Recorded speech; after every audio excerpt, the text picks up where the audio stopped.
Welcome to FNG Maths Ask Atul Jose series. I'm Atul Jose.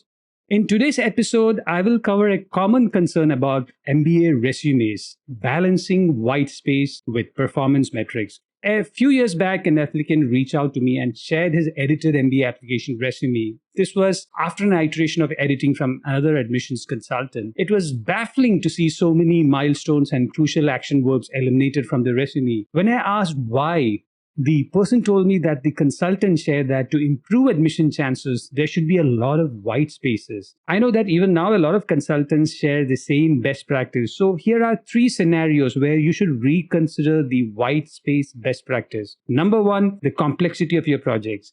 If you're from the manufacturing, construction, aerospace, automobile, or even some finance roles like VC or private equity, the action verbs and the performance metrics required to convey your role in a project's outcome cannot be fit in one line or even 1.5 line in a resume. You could do that, but then you're risking being typecast as just another VC or PE or engineering person with similar due diligence or technology solutions entries. Some of the interesting milestones I have edited involve some constraint metrics or scale metrics or complexity metrics, either in technology, markets, or deadlines. You have to understand how your achievement was different. When you discuss with a consultant, make sure that you share all these constraints and background information with them. I have an impact table template that we use while editing resumes. If you want help, you can subscribe to FNG Maths MBA resume editing service at store.fngmat.com/MBA-resume-editing. Number two, older applicants. If you have 5 to 8 years of experience, it is impossible to fit your resume into a one-page format without some sacrifice on context. And you don't have to do all that for all schools. In their application overview section, schools typically mention the acceptable length of a resume.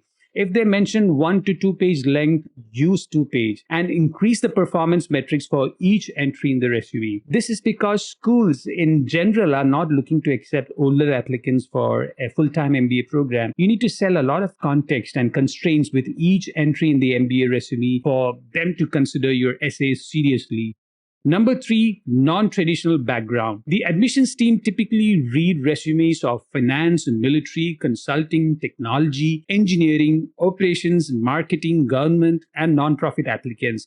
If you come from any function outside these specializations, you must assume that they have limited understanding of your industry or role. In such cases, adding extra context to each entry will help with comprehension. But as always, limit your resume entry to 2 lines. Or if you had similar projects, the achievements could be grouped together as 2.5 line entry. But ideally, avoid a 3-line entry for your resume. If you need help with resume editing, subscribe to FNG Maths resume editing service at store.fngmat.com/MBA-resume-editing.